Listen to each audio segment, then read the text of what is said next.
Hello everyone. Very good morning to all of you. आज के दिन की शुरुआत करेंगे 8 नवंबर 2022 के करंट अफेयर के साथ। हर एक वीडियो का जो क्वेश्चन है वो इम्पोर्टेंट है आपके लिए, इसलिए पूरा वीडियो अंतिम तक ध्यान से देखिएगा।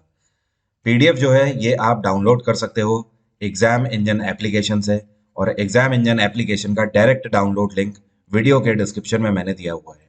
साथ में एग्जाम इंजन यूट्यूब चैनल जो है उसको भी आप सब्सक्राइब कर लीजिए, क्योंकि वहाँ पर डेली की आपकी 30 डेज की जो जो फ्री ऑफ कॉस्ट क्लासेस हो रही हैं, जो कि मैंने क्रैश कोर्स लॉन्च किया है, आप उन सभी का फायदा ले सकते हैं। वीडियो में सबसे पहले बात करेंगे कल के क्वेश्चन की। कल मेरा सवाल ऐसा था कि कई सारे लोग इसमें फंस गए। क्वेश्चन मैंने इनर ज्योग्राफी से पूछा था, और ज्योग्राफी का ये क्वेश्चन ये था कि ये कौन से दो देश हैं जिनकी सीमा रेखा पश्चिम बंगाल से लगती है। अब यहाँ पर आप मैप की अगर सहायता लेते हैं तो सबसे पहले तो मैं मार्क कर लेता हूँ कि ये मैप में पश्चिम बंगाल है कहाँ पर। ये जिसको मैं आउटलाइन कर रहा हूँ, और जो ये येलो कलर का है बीच में, ये पूरा आपका पश्चिम बंगाल है। अब आप खुद देख लीजिए, तीन देश की सीमा रेखा इसके पास से लग रही है। एक तो नेपाल हो गया, दूसरा भूटान हो गया, और तीसरा हो गया बांग्लादेश। ठीक है, तो ऑप्शन के थ्रू अगर जाएं तो पहला ही ऑप्शन है नेपाल और भूटान। यही आंसर बिल्कुल सही है। इसके अलावा बांग्लादेश वाले एक बार चेक कर लेते हैं, क्योंकि बांग्लादेश की सीमा रेखा भी लग रही है। तो बांग्लादेश के साथ म्यांमार है। क्या म्यांमार की सीमा रेखा लग रही है? आंसर है नो। देखिए, म्यांमार की सीमा रेखा ये आ रही है, इधर आ रही है, इन राज्यों के साथ, और इधर आके नीचे बांग्लादेश से मिल रही है। तो म्यांमार वाला तो कैंसिल हो गया। इसके बाद यहाँ पे बांग्लादेश है। इंडोनेशिया तो बहुत आगे जाके है, ये तो सवाल ही नहीं उठता है। बाकी पाकिस्तान पूरा वेस्ट में है, इसका भी सवाल नहीं उठता है। और चाइना काफी ऊपर है, नेपाल के भी ऊपर है। पश्चिम बंगाल यहाँ पर ही खत्म हो जाता है। तो अल्टीमेटली बिल्कुल सिंपल सा था, अगर आप मैपिंग थोड़ी बहुत भी जानते हैं तो। वैसे ज्यादातर स्टूडेंट फंस गए म्यांमार वाले में। मतलब ज्यादातर लोगों ने जो गलत कर दिया क्वेश्चन, वो इस वाले ऑप्शन पे आगे कर दिया है, सेकंड वाले में, म्यांमार और बांग्लादेश में। नेपाल में इस टाइम पे शेर बहादुर दोएबा यहाँ के प्रधानमंत्री हैं, और भूटान के जो प्रधानमंत्री हैं ये हैं लोटे शेरिंग। क्या नाम है इनका? लोटे शेरिंग। अब चलिए शुरू करते हैं आज के करंट अफेयर। सबसे पहली न्यूज़ जो है ये नेशनल न्यूज़ है। अभी हाल ही में नई दिल्ली के अंदर 2022 के गंगा उत्सव का शुभारंभ किसके द्वारा किया गया? इस बार इसका छठवां संस्करण आयोजित किया जा रहा है। तो इसका उद्घाटन यहाँ पर किया गया यूनियन मिनिस्टर जी किशन रेड्डी के द्वारा। इसका मेन मकसद ये है कि जो हमारी नदियां हैं इनको एक दूसरे से इंटरलिंक किया जा सके, इनमें वाटर ट्रांसपोर्ट की जो फैसिलिटी है उसको बेहतर बनाया जा सके, और साथ में इनको क्लीन भी किया जा सके। गंगा उत्सव का जो पहला संस्करण है, अभी जैसे ये छठवां आयोजित किया जा रहा है, इसका फर्स्ट एडिशन साल 2017 में आयोजित किया गया था। हर साल ये 4 नवंबर को मनाया जाता है।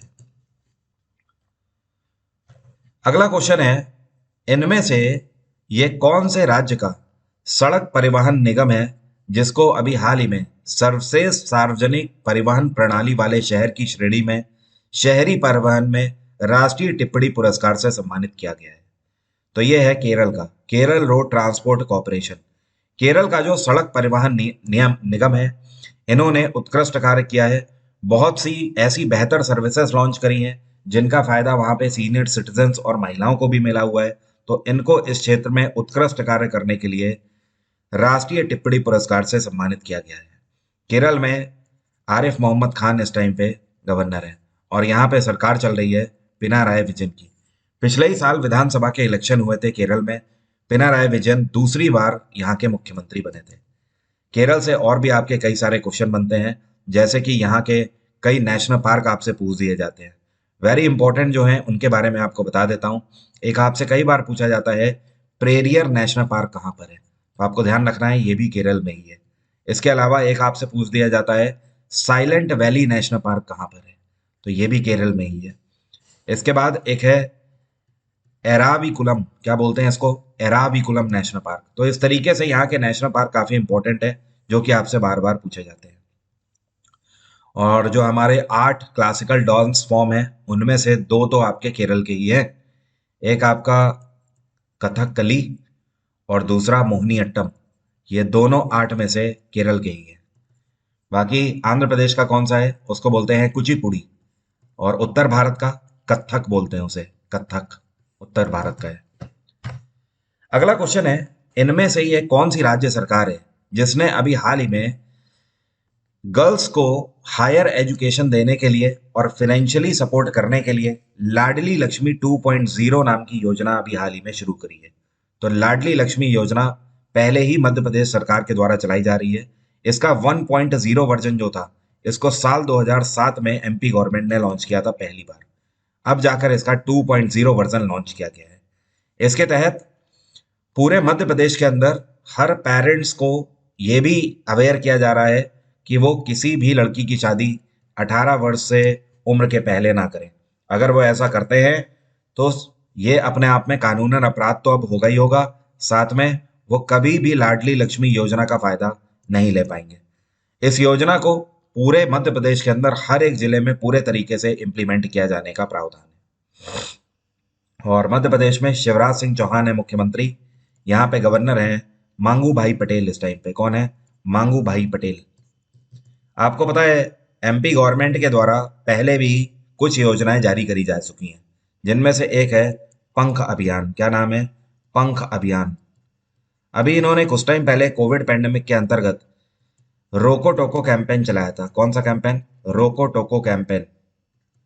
इसका उद्देश्य था कि आप मास्क लगाकर जितने भी सोशल प्लेसेस हैं वहां पर जाएं, अदरवाइज आपको 500 रुपए का चालान काट दिया जाएगा। अगला क्वेश्चन है, निम्नलिखित में से किस केंद्रीय मंत्री ने दिल्ली के अंदर शिल्प समागम 2022 का अभी हाल ही में इनॉग्रेशन किया है? तो ये बेसिकली एक महोत्सव के रूप में मनाया जा रहा है शिल्प समागम 2022, और इसका उद्घाटन अभी हाल ही में केंद्रीय मंत्रालय के मिनिस्टर हैं। और ये कौन से केंद्रीय मंत्रालय के मिनिस्टर हैं? तो ध्यान रखिएगा, social justice and empowerment minister doctor Virendra Kumar, इनके द्वारा इसका उद्घाटन किया गया है। और ये जो शिल्प समागम 2022 है, इसका मेन उद्देश्य है भारत के अंदर जो एमएसएमईज हैं जो कि हैंडीक्राफ्ट का काम करते हैं, उनको प्रमोट करना। इसके अंदर 108 इंस्टॉल लगाए गए हैं एमएसएमईज के लिए, और पूरे भारत भर के हैंडीक्राफ्ट पे काम करने वाले जो एमएसएमईज हैं उनको यहाँ मौका मिला है कि वो अपने प्रोडक्ट को यहाँ पर प्रमोट कर सकें और बेच सकें, क्योंकि इस महोत्सव के अंतर्गत पूरे भारत भर के कई सारे बिजनेस पर्सन्स भी यहाँ पर आके हिस्सा लेंगे। अगर उन्हें इनके प्रोडक्ट अच्छे लगते हैं तो वो यहीं पर इनको ऑर्डर दे देंगे। बेसिकली यहाँ पर फोकस किया जा रहा है तरह तरह के हैंडीक्राफ्ट प्रोडक्ट्स पर, जैसे कि लकड़ी से बनने वाले, ओके, और धातुओं से बनने वाले हैंडीक्राफ्ट प्रोडक्ट, बम्बू से बनने वाले, ओके, या टेक्सटाइल से बनने वाले। इस तरीके के जो भी प्रोडक्ट हैं जो कि हैंडीक्राफ्ट में आते हैं, उन सबको यहाँ पर प्रमोट किया जाएगा। अगला क्वेश्चन है, अभी हाल ही में होलोंगी इंटरनेशनल एयरपोर्ट जो है, इसका नाम बदलकर डोनी पोलो इंटरनेशनल एयरपोर्ट रखने की बात चल रही है। यह कौन से राज्य में स्थित है? प्रधानमंत्री नरेंद्र मोदी ने इसके प्रस्ताव को मंजूरी अभी हाल ही में दे दी है। इस राज्य के द्वारा पहले ही प्रस्ताव रखा गया था कि इस राज्य के अंदर होलोंगी में जो होलोंगी ग्रीनफील्ड एयरपोर्ट है, इसका नाम बदल के डोनी पोलो कर दिया जाए। तो ये राज्य है अरुणाचल प्रदेश। अब समझिए अरुणाचल प्रदेश सरकार ने ऐसा किया क्यों है कि इसका नाम बदल के डोनी पोलो रखा गया है। देखिए, डोनियो का मतलब होता है, अरुणाचली भाषा में इसको बोलते हैं सन, सूर्य बोलते हैं, और पोलो बोलते हैं वो लोग मून को, चंद्रमा को अरुणाचली भाषा में पोलो बोला जाता है वहां पर।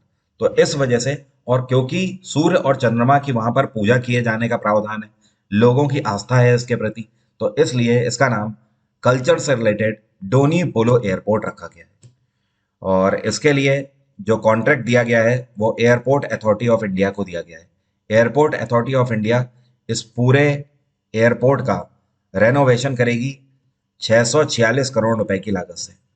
करीब करीब आप बोल सकते हो 650 करोड़ की लागत से इस पूरे एयरपोर्ट को बनाकर तैयार किया जाएगा। अरुणाचल प्रदेश में इस टाइम पे मुख्यमंत्री हैं पेमा खांडू। कौन है? पेमा खांडू। और यहाँ पे गवर्नर हैं बीडी मिश्रा। क्या आप मुझे कमेंट बॉक्स में लिखकर बता सकते हो अभी कुछ टाइम पहले बीडी मिश्रा को कौन से एक और राज्य के गवर्नर के रूप में अपॉइंट किया गया है? अगर आपको पता है तो कमेंट बॉक्स में लिखकर बताइए।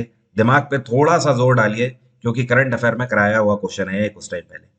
अभी कुछ टाइम पहले ही लेटेस्ट अगर बात करी जाए तो किस एयरपोर्ट का नाम बदल के शहीद भगत सिंह एयरपोर्ट कर दिया गया है? तो शहीद भगत सिंह एयरपोर्ट कर दिया गया है चंडीगढ़ एयरपोर्ट का नाम बदल के।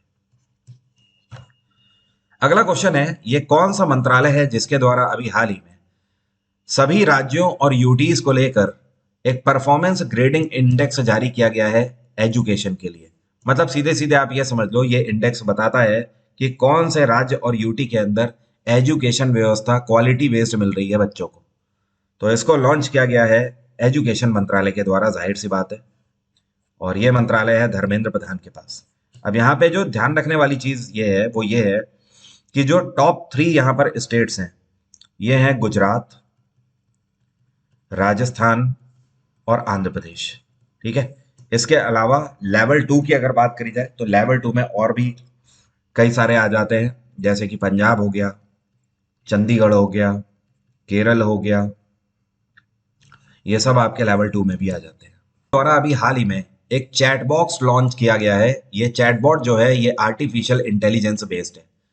इसकी मदद से जो यूजर्स होंगे आधार कार्ड बनवाने के लिए, ठीक है, उनको सीधा सीधा फायदा मिलेगा वेबसाइट में। ये जो चैटबॉट लॉन्च किया गया है, इसका नाम क्या है? तो इसका नाम रखा गया है आधार मित्र। क्या नाम रखा गया है? आधार मित्र। जैसे कि मान लीजिए इसका यूज आप ऐसे कर सकते हो।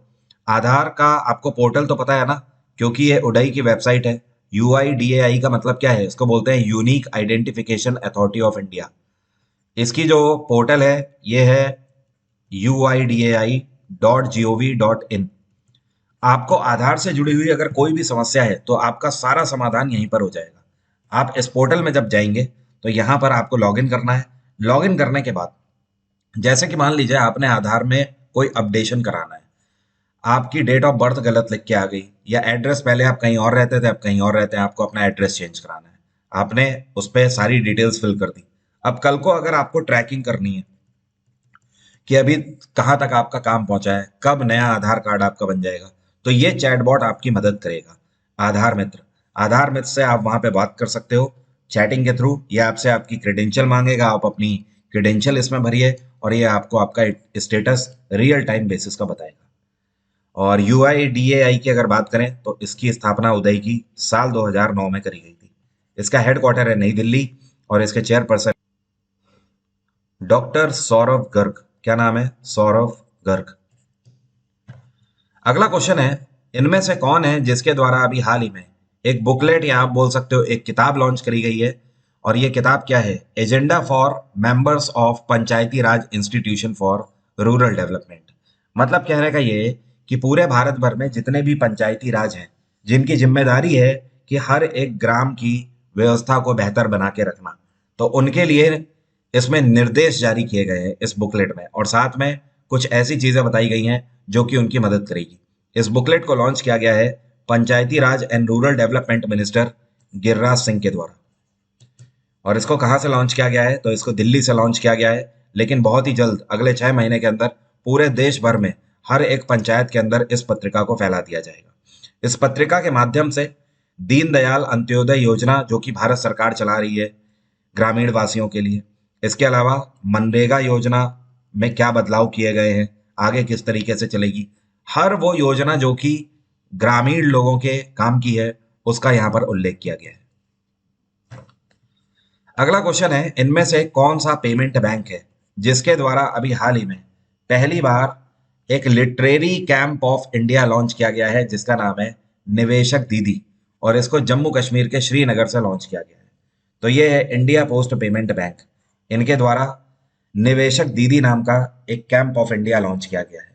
देखिए इसका मेन उद्देश्य क्या है? इसका मेन उद्देश्य है by the women and for the women.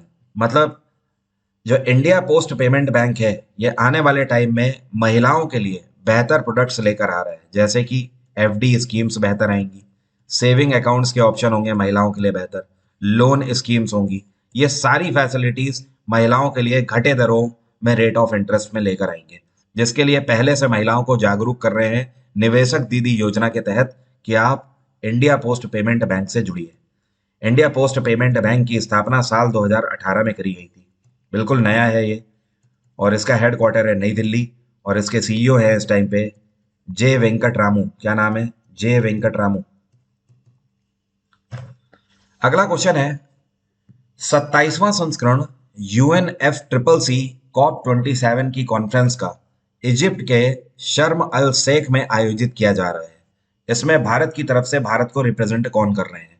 तो भारत को रिप्रेजेंट कर रहे हैं, क्योंकि जाहिर सी बात है यूएनएफसीसी की ये जो कॉन्फ्रेंस हो रही है ये नेचर से जुड़ी हुई है, नेचर डिजास्टर से हमें अवेयर होना है।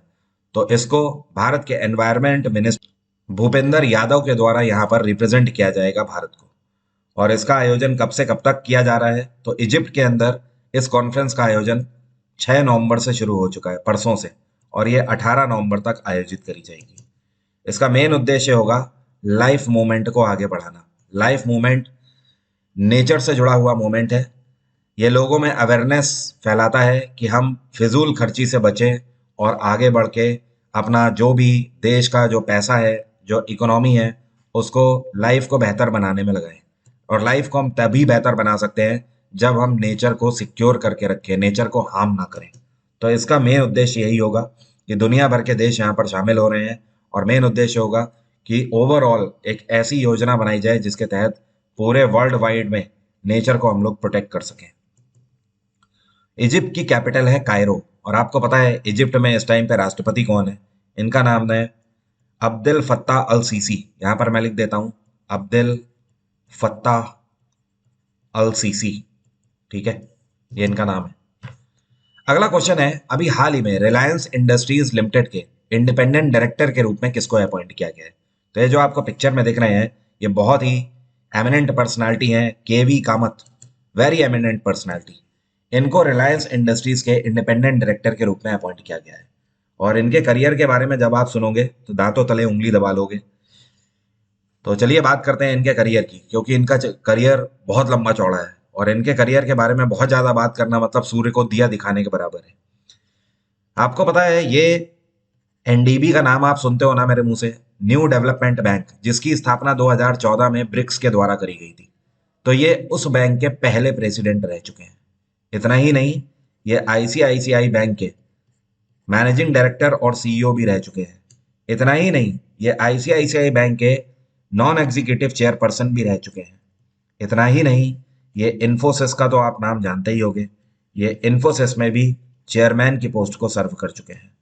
और इतना ही नहीं, national bank for financing infrastructure development bank के चेयरपर्सन ये इस टाइम पे है। तो ये पूरा इनका करियर है, और अंततः अभी इन्हें आरआईएल के इंडिपेंडेंट डायरेक्टर के रूप में भी अपॉइंट कर दिया गया है। नाम क्या है? केवी कामत। अगले 5 सालों के लिए ये अपॉइंट किए गए हैं। रिलायंस इंडस्ट्रीज लिमिटेड की अगर बात करें, 1973 में इसकी स्थापना करी गई थी। हेडक्वार्टर आपको पता ही है, मुंबई है। और अभी कुछ टाइम पहले मुकेश अंबानी के द्वारा रिलायंस जियो के चेयरपर्सन के रूप में किसको अपॉइंट किया गया था? आकाश अंबानी को अपॉइंट किया गया था। आप लोग ध्यान रखिए 10 तारीख से, क्योंकि बहुत सारी मेरे पास क्वेरी आ रही हैं, और बहुत सारे स्टूडेंट बोल रहे हैं कि सर क्रैश कोर्स में एक दिन के लिए विंडो खोल दो।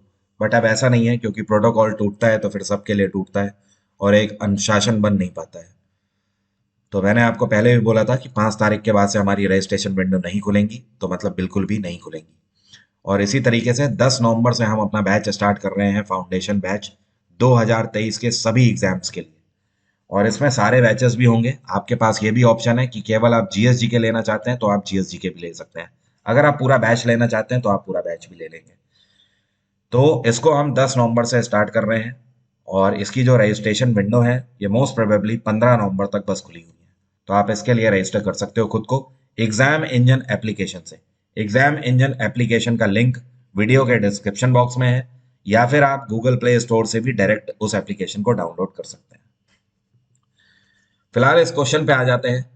अभी हाल ही में भारत की मेंस टीम ने पहली बार गोल्ड मेडल जीता है एशियन स्क्वैश टीम चैंपियनशिप में। कौन से देश को हराकर भारत ने पहली बार गोल्ड जीता है? तो भारत ने कुवैत को हराया है यहाँ पर। और इस बार की एशियन स्क्वैश टीम चैंपियनशिप जो आयोजित करी गई थी, ये साउथ कोरिया में आयोजित करी गई थी। कहाँ पर? साउथ कोरिया में। और इससे पहले भारत ने कभी भी गोल्ड नहीं जीता है। इस टूर्नामेंट में भारत ब्रोंज और सिल्वर मेडल जीत चुका था। अब कितने ब्रोंज जीत चुका था? तो आपको ध्यान रखना है, भारत आज तक 7 ब्रोंज मेडल इसमें जीत चुका है। और कितने सिल्वर मेडल भारत जीत चुका है? तो 3 सिल्वर मेडल जीत चुका था। और अब जाकर पहला गोल्ड हाथ लगा है भारत के, कुवैत को हराने के बाद। अगला क्वेश्चन है, सुनामी अवेयरनेस डे अभी हाल ही में कौन से दिन मनाया गया? तो सुनामी जागरूकता दिवस हर साल मनाया जाता है 5 नवंबर को। कौन सा दिन? 5 नवंबर को। इस बार 2022 की थीम थी early warning and early action before every tsunami. इस दिवस को मनाने के पीछे का मेन उद्देश्य ये है कि जितने भी डेडली नेचुरल डिजास्टर होते हैं, नेचर की जब मार पड़ती है तो फिर इंसान को संभलने या बदलने का मौका नहीं मिलता है। तो हमें पहले से ही उसके बारे में अवेयर रहना चाहिए। जैसे कि फ्लड वगैरह का अगर अंदेशा हो तो हमें हमेशा इस तरीके से जागरूक रहना चाहिए कि हम कहीं पर भी पलायन कर सकें। अपार्ट फ्रॉम दिस, अगर आप हायर एल्टीट्यूड में रह रहे हैं, जैसे कि पहाड़ों पर रह रहे हैं, तो बहुत ज़्यादा ड्रिलिंग वगैरह मत करें।